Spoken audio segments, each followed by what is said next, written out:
안녕하세요. 저는 그 발언을 준비를 안 하고 그냥 오늘 즉석에서 써서 낸 건데 이렇게 돼서 감사합니다.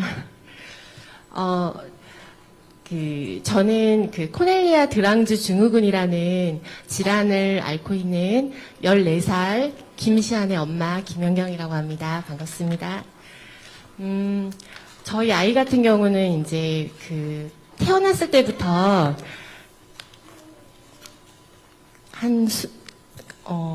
엄청 많은 이제 질환을 갖고 태어났는데, 키우다 보니까 거의 24시간 아이를 밀착 케어를 해야 되는 그런 어려움이 되게 많아요.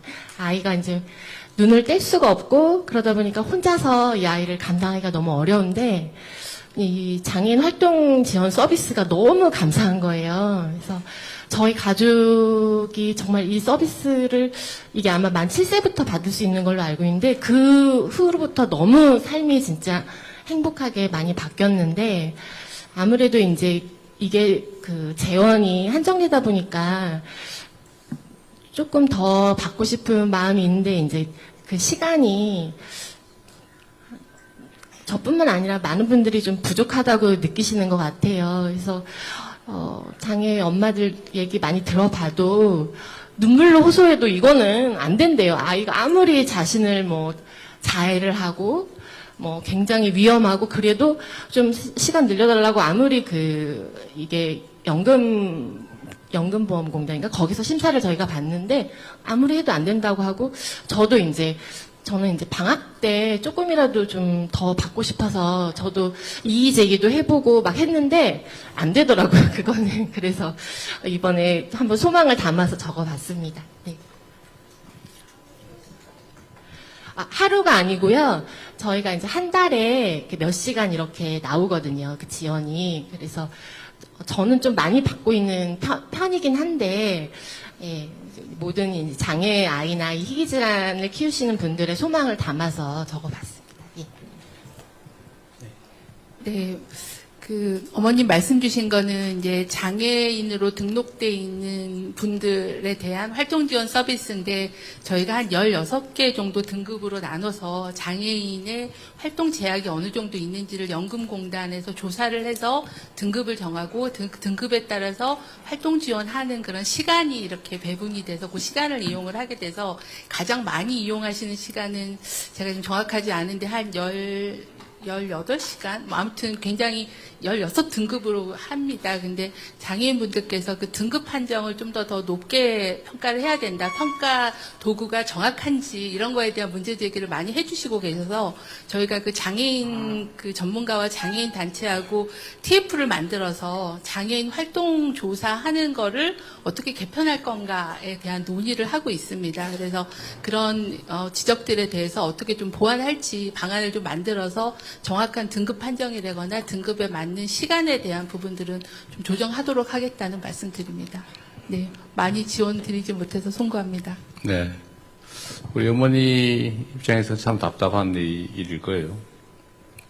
근데 어쨌든 국가 행정을 조금 책임지는 입장에서 보면 정해진 재원을 가지고 가장 중요하고 가장 급한 데부터 이렇게 집행을 해 나가는데 어쨌든 장애인 활동 지원 서비스 시간을 늘려달라는 민원은 희귀 환자뿐만이 아니라 장애인 사회 전반의 요구입니다.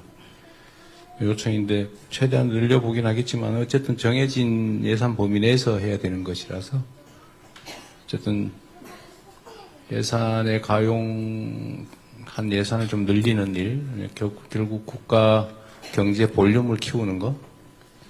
두 번째는 이제 세수를 사실 우리는 선진국 비해서는 조세 부담률이 매우 낮아서 조세 부담률을 전체적으로 우리 사회 구성원들 사이에 협의를 거쳐서 좀 늘려야 됩니다.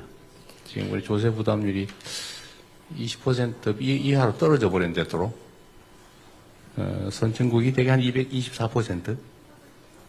우리가 지금 17%가까지 떨어졌다는데 다시 아마 좀 올라가긴 할 겁니다. 이번에 저희가 이제 조세 감면된 거 이제 원상 복구하고 조금 올라가는데 하여튼 그것도 좀 올려야 되고요. 지출 항목 중에서 불효불급한 곳, 좀 쓸데없이 낭비되거나 특혜적으로 지출되는 부분을 저희가 최대한 좀 골라내는 중인데, 그렇게 하면 좀 여력이 생기면 정말 우리 어머니처럼 꼭 필요한 영역에 지출을 조금씩 더 늘려갈 수 있을 거다. 그런 생각을 합니다. 좀 해보고 좀 기다려 주시면 좀 나아지지 않을까 싶네요. 네, 조금만 붙여서 말씀을 좀 드리면 질병관리청이 국가에서 하고 있는 가장 중요한 일은 보건의료 정책의 근거를 이제 바르게 생산해서 이제 정책을 설계할 수 있도록 돕는 일이 저희가 겪는 가장 중요한 책무인데, 아까 말씀드렸던 실태조사를, 이 희귀질환에 대한 실태조사를 1년 단위로 올해부터 하고 있습니다. 올해도 이제 심층조사 항목에서 뭐 건강 상태 같은 기본조사 이외에 심층조사 항목에서 이제 간병, 돌봄, 혹은 이동과 교통, 뭐 정신과 심리 같은 부분들, 즉 직접적인 건강에 이제 외부에 있는 요소들, 사회적인 요소들을 심층 조사하고 있고, 그런 조사, 실태 조사 내용들은 잘 정리되면 이번 정부 들어서 새로 생긴 태스크포스가 있습니다. 의료 환자 중심의 의료복지 연계 정책 수립을 위한 태스크포스가 TF가 복지부에 설치되어 있거든요. 저희들이 그런 실태 조사 내용들을 잘 정리해서 그 안에서 같이 논의하고 국가 정책으로 반영하도록 쓰겠습니다. 그리고 송혜리님 말씀 주셨던 이런 비급여 같은 부분들도 26년도 실태조사의 제일 중요한 이슈입니다. 그래서 비급여 항목들로 어떤 부분들을 곤란해하시고 고통받고 있는지도 잘 조사해서 정리해서 정부 안에서 아주 진지하게 논의하도록 하겠습니다. 네. 네, 다음 카드로 한번 넘어가 보겠습니다. 네. 네, 장관님께 보낸 질문 같습니다. 우리 아이가 아픈 곳이 많아서 잘 모르는 사람에게 맡기기가 어렵습니다. 활동 지원사 걱정 없이 가족이 아이를 제때 돌볼 수 있게 도와주세요라는 질문이 있습니다. 사연의 주인공, 네, 이쪽에 계십니다. 예, 대통령님 이렇게 만나 뵙게 되어서 정말 영광입니다. 저는 펠람 맥더미드라는 극희귀 질환을 가진 이찬우의 엄마 김선명입니다. 저는 오늘 2026년도 11월에 시범사업이 종료 예정인 활동지원사 가족지원 제도를 종료하지 않고 그대로 이어나갈 수 있도록 요청을 드리고자 이 자리에 섰습니다. 죄송합니다. 옆에 앉아있는 이 아이가 제 아들 찬우입니다. 찬우는 극희귀 질환인 펠람 맥더미드 증후군을 가지고 있으면서 뇌병변 장애, 지적 장애, 청각 장애를 가지고 있는 중증 중복 1급 장애 아동입니다. 또한 퇴행성이 동반된 뇌전증, 만성 기도 폐쇄성 폐질환, 대동맥 판막 폐쇄부전 등 29가지 질병을 가지고 있는 특별한 아이이기도 합니다. 그래서 저는 늘 고민하게 됩니다. 이 아이를 외부 활동지원사에게 맡기는 것이 과연 가장 안전한 선택일까 하는 것입니다. 저희 아이뿐 아니라 많은 희귀난치 아동들은 대부분 하나의 질환만이 아닌 복합적인 질병과 장애를 안고 살아가고 있습니다. 또 부모들은 아이의 안전을 위해서 늘 긴장 속에서 하루를 보냅니다. 그래서 저는 외부 활동 지원사만이 유일한 답이 아닐 수 있다라는 현실을 말씀드리고 싶습니다. 아이의 상태를 가장 잘 알고 작은 변화에도 즉각적으로 반응하며 응급 상황에서도 가장 빠르게 판단하고 대응할 수 있는 사람은 지금 이 순간에도 아이와 함께 살아가고 있는 가족입니다. 가족이 활동지원사로서 함께하는 선택이 아이의 안전과 안정을 지키는데 더 적합한 방식이라고 생각합니다. 대통령님, 중요한 것은 이 아이를 누구나 다 지킬 수 있다라는 것이 아니라 이 아이가 살아가는 동안 얼마나 안정되고 안전하게 삶을 이어갈 수 있느냐라고 생각을 합니다. 대통령님 내외분께서 크리스마스 이브 날 저희 희귀난치 가족을 만나주신 것만으로도 굉장히 큰 선물을 받은 것 같습니다. 2026년도 11월에 종료 예정인 활동지원사 가족지원 제도가 앞으로 계속 이어간다면 저희에게는 조금 더 큰 선물을 받은 것이라고 생각합니다. 이상입니다. 네, 복지부 장관 말씀드리겠습니다.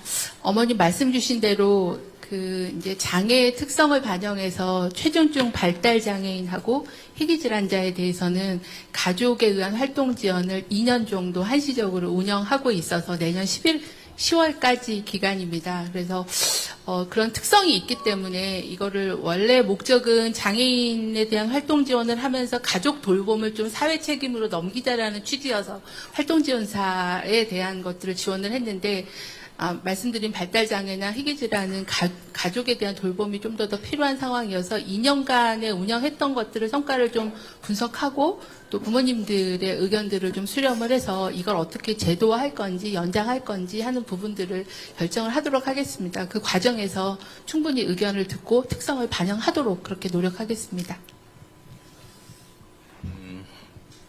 이 문제는 사실 저도 판단이 좀 잘 안 서는 영역이던데, 그런 거죠. 가족의 부양 의무와 국가의 보호 의무를 어떻게 조화시킬 것이냐인데, 예를 들면 그런 것도 있어요. 나이든 부모님을 부양, 보호하는 거는 자식의 의무니까, 요양보호사를 딸이 하면 안 된다. 딸이 하는 건 당연히. 근데 왜 다른 요양보호사를 부모를 모시면 안 되나? 근데 그 시간 제한이 있죠. 그 시간 제한이 있어요.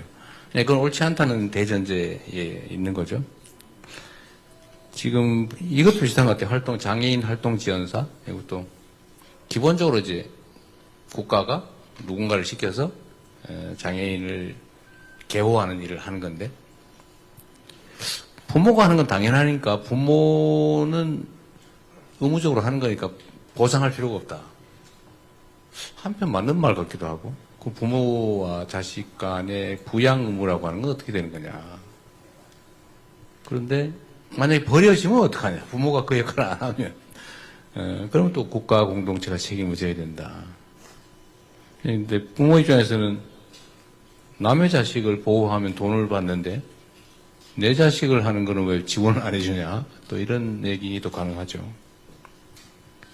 결국 이게 개인들의 보호 의무, 부양 의무와 국가의 보호 의무가 어느 정도에서 절충을 해야 되는데, 결국 그건 재정 능력에 또 달려있는 것 같아요. 쉽지 않은 의제인데 우리 국민들 여러분께서도 한번 고민을 한번 해봐 주십시오. 이게 이제 부모나 가족들의 부양도 국가가 보상한다라고 하는 게 아마 양론이 있을 것 같아요. 그래서 또 아주 극히 예외적인 경우도 필요가 있겠죠. 뭐 부모가 능력이 전혀 안 된다든지, 그것 때문에 생계를 못 한다든지 하면 그것도 가혹한 일이기도 하고. 결국 국가의 보호 책임 능력을 강화해야 되고, 그건 역시 아까 말씀드린 대로 재정 능력과 관련이 있죠. 결국 어느 선까지 보호할 거냐, 여기까지만 할 거냐, 여기까지 할 거냐, 아니면 다 할 거냐. 이거는 국가의 의지 문제도 있지만 결국 국가의 재정 능력에 관한 문제도 있다. 그럼 우리 공동체가 어느 정도를 같이 부담해 줄 거냐라는 것도, 우리가 서구 유럽 선진국을 따라갈 것인지, 아니면 각자가 알아서 하는 그런 시스템으로 자유주의, 그야말로 초자유주의적인 나라로 갈 것인지는 결국 우리 국민들께서 선택할 문제인 것 같습니다. 우리도 같이 고민을 해보고요. 그럼 이게 시범 실시 기간이 지났으면 끝난 거예요? 끝나고 다시 검토해서 한시적으로 26년 잠깐 10월까지 해본 거예요? 하는데요. 그 사이에 내년에 아마 그걸 26년 10월. 예, 시간이 있으니까 내년에 평가를 좀 해서 이걸 연장할지 제도화할지 하는 걸 좀 이어질 가능성이 많겠죠. 운영해본 결과를 좀 평가해보고 의견을 모으겠습니다. 알겠습니다. 네. 네. 혹시 추가적인 질문이 없으시면 넘어가겠습니다.